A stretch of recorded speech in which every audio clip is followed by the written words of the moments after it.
How we doing, ladies and gentlemen? Welcome to Monster Territory, brought to you by the Foul Territory Network. And I know I've said a few times this year, this is a must-win, but tonight, this was a must-win.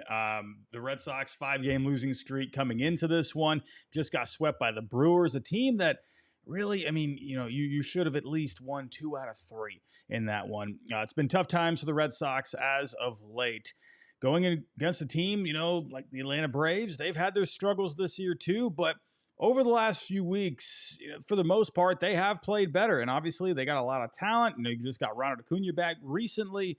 So you were in for another tough series here. And the Red Sox, they showed up here. They were a team that, sure, they still had some issues here throughout the night, but they got the job done. And I think, honestly, we're all okay if every game's not perfect by any means, but if you can find a way to just get the job done, that's all that matters at the end of the day.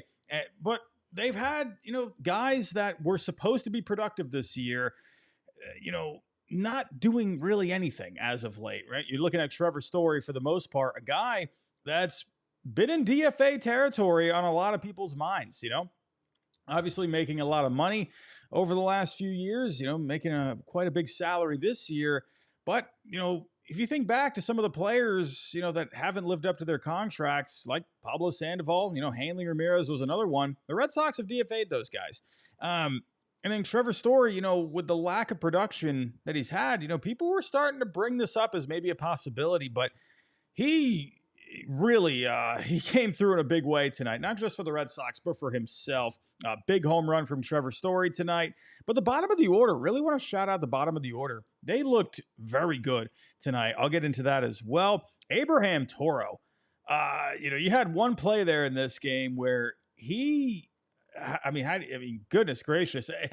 We'll get to that. I'll break it all down when we get to the post-game breakdown, but he at one point saved the game by a toe, and I mean that literally.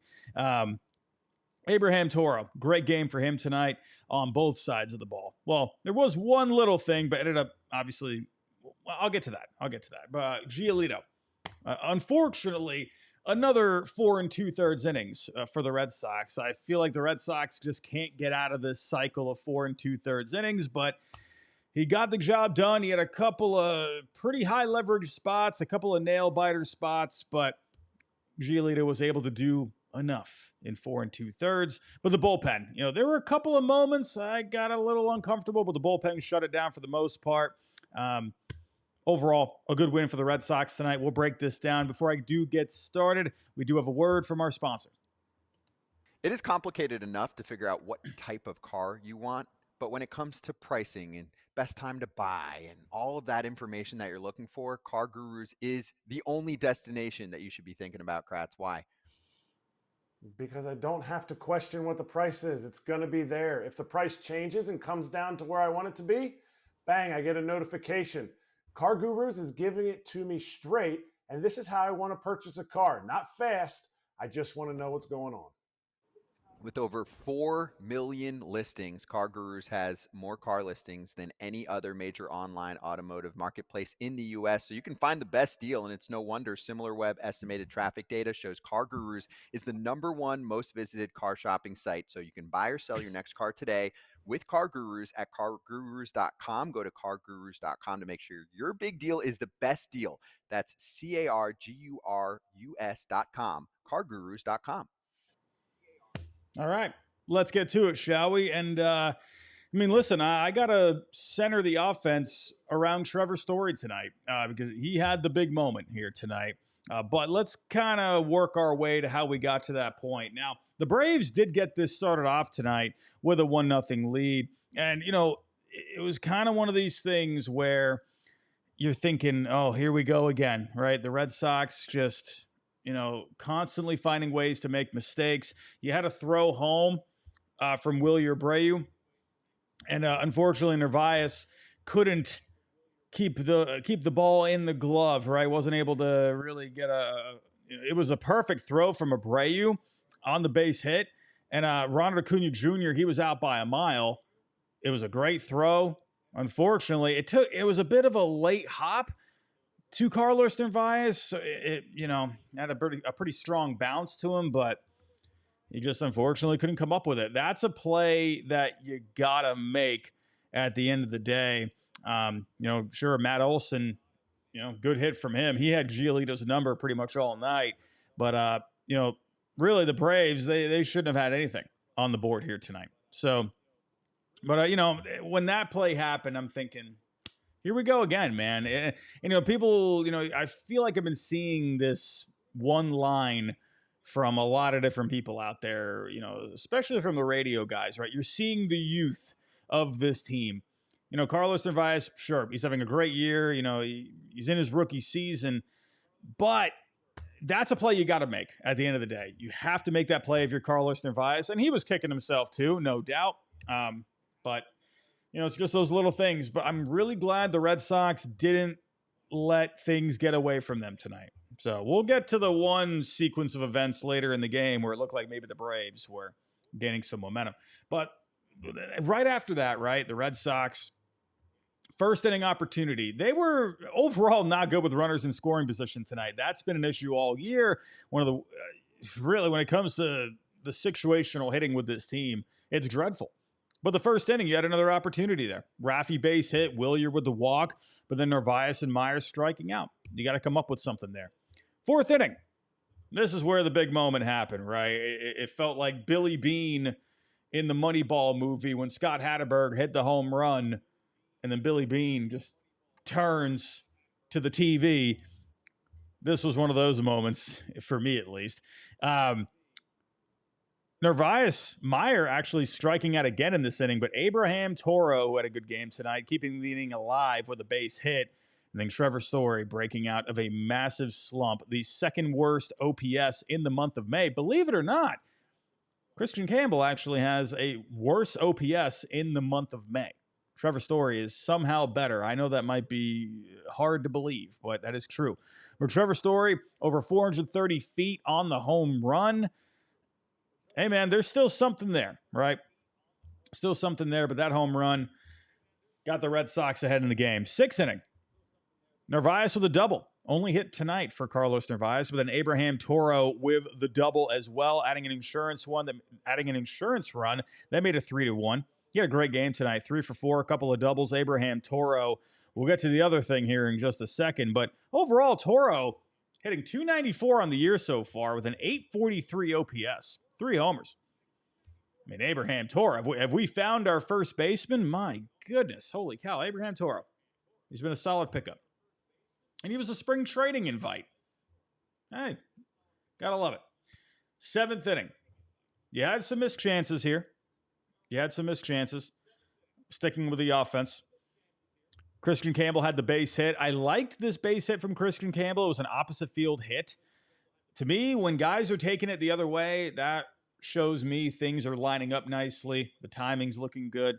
And, you're just making a good, solid contact hit like Christian Campbell did. I like seeing that. He went 2 for 4 tonight. Seti with a base hit. Raffy walking to load the bases, but Refsnyder coming up against the lefty, Dylan Lee. Strikeout, unfortunately. Refsnyder can't do it all against lefties all the time. Narvaez did have a hard hit ball after this, but it went right to Alex Verdugo out in left field. But that was up to that point. You're thinking, all right, the Red Sox are going to hang on to a pretty close lead here. But then Raffy adding on some insurance in the ninth inning. Got to love that. 2 RBI base hit after Seti and Duran got on. They made it 5-1. Overall, a very good night for the offense. Again, you had more opportunities with runners in scoring position throughout the night.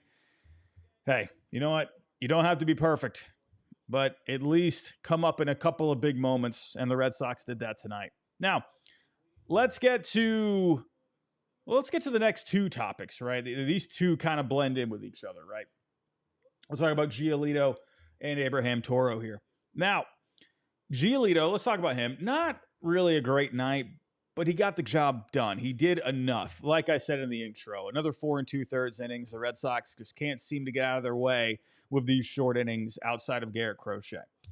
4 2/3, 5 hits, 3 strikeouts, 2 walks. 9 hard hit balls allowed from Giolito tonight. I noticed in the first inning, the stuff didn't seem all there, right? It didn't look very crisp. I felt like the changeup wasn't getting as much drop as we've seen before. It just looked a little flat. It didn't seem to have much of a difference when it came to just the movement profile of it. Just, I don't know. It wasn't looking all that great.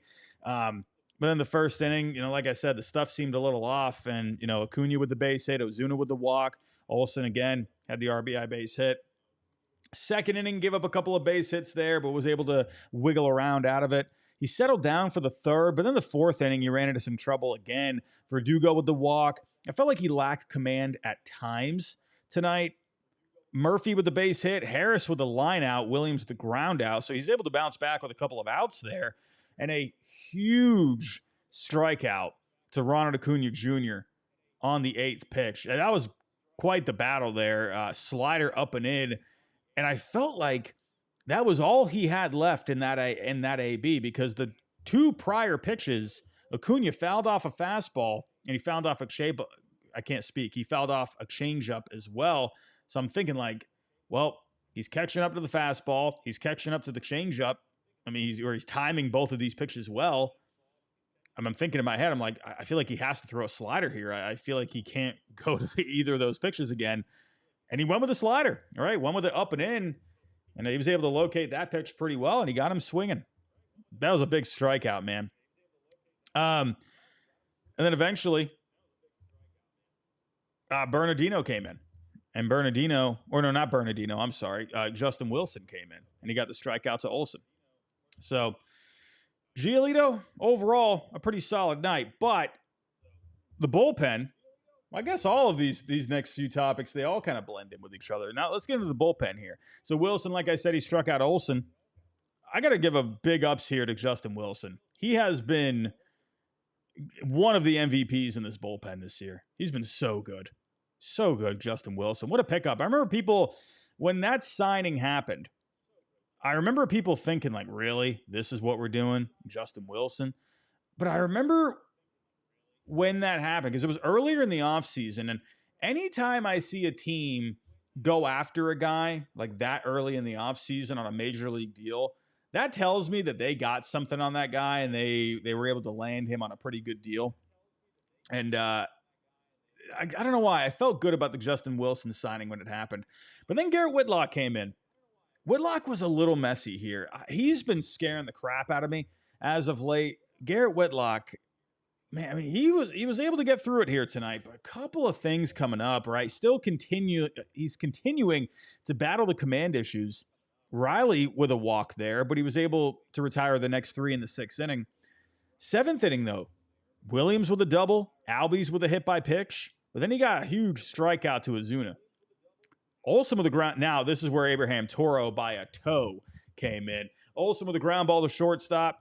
Toro on the throws, a bit of a wide throw from Story, but Toro was just able to keep the foot on the bag. They actually called him safe because it looked like he did come off the bag.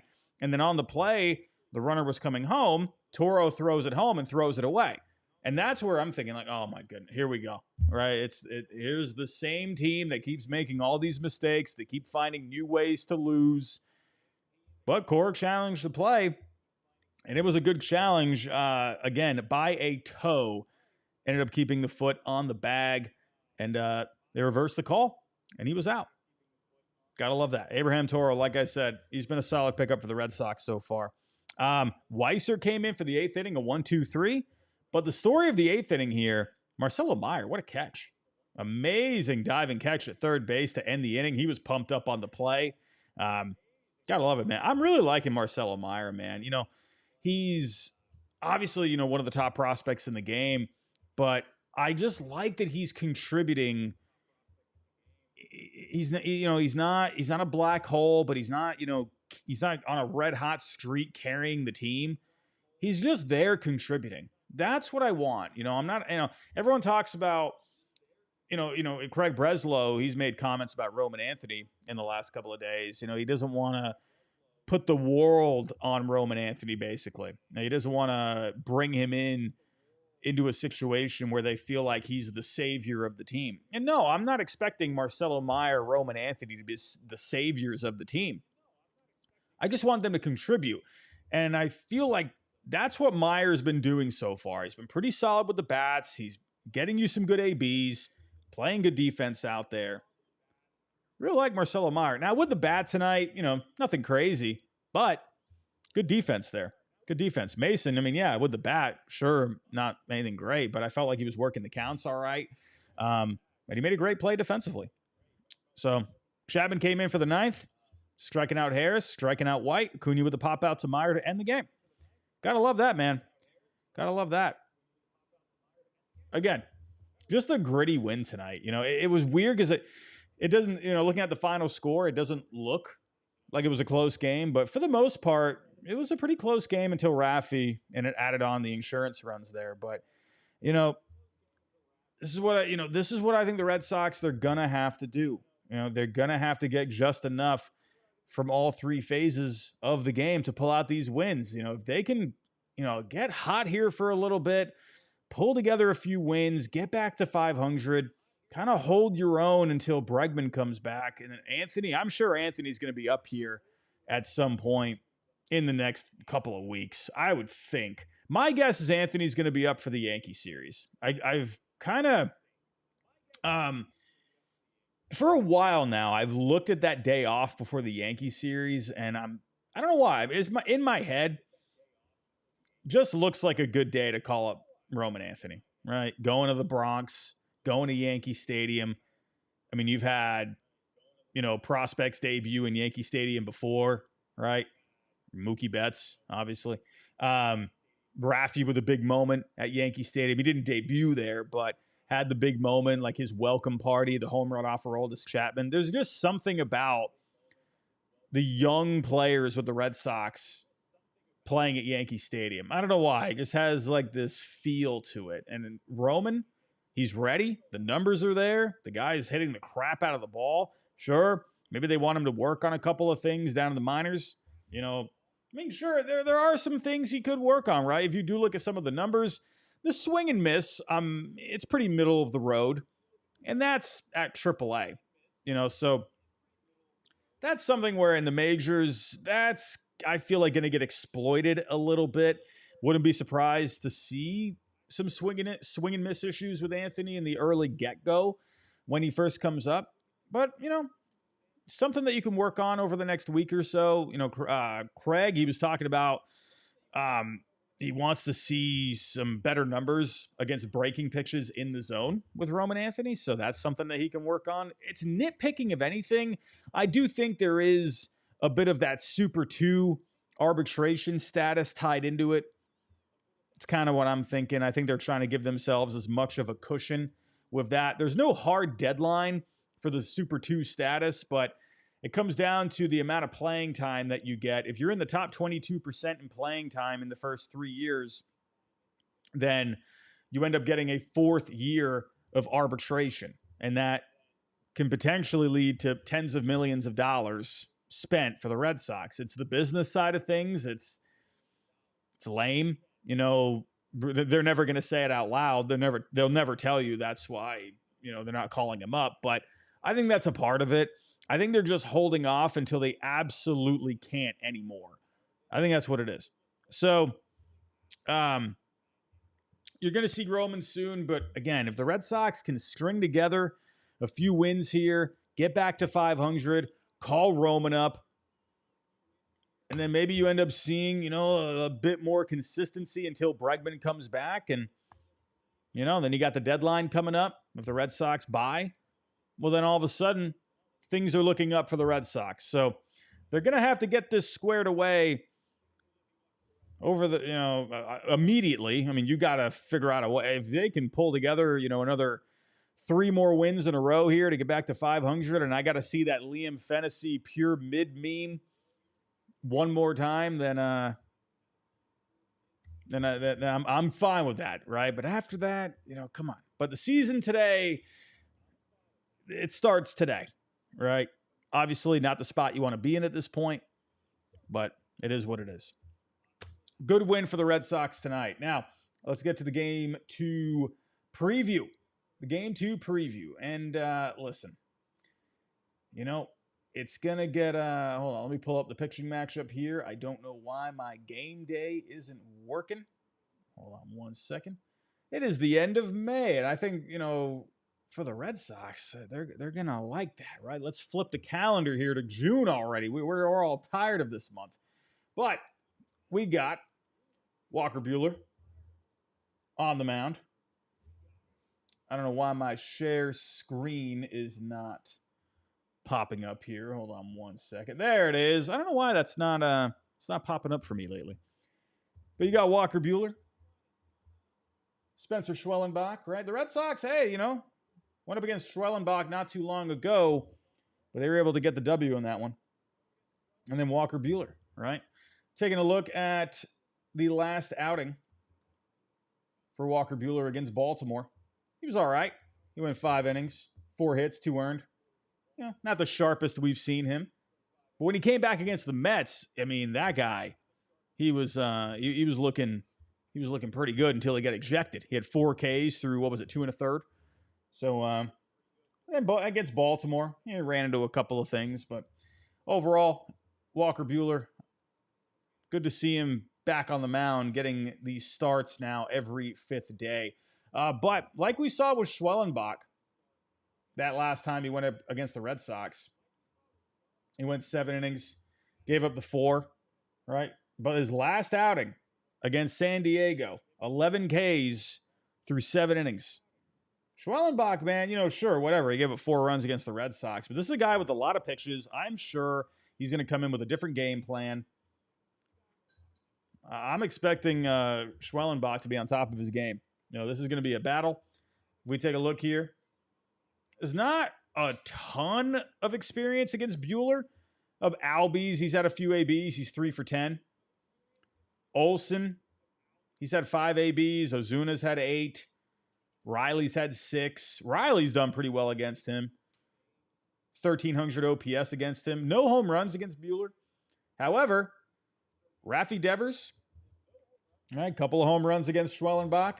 He's 2 for 5 against him. Look at that, 2,100 OPS against Schwellenbach in his career.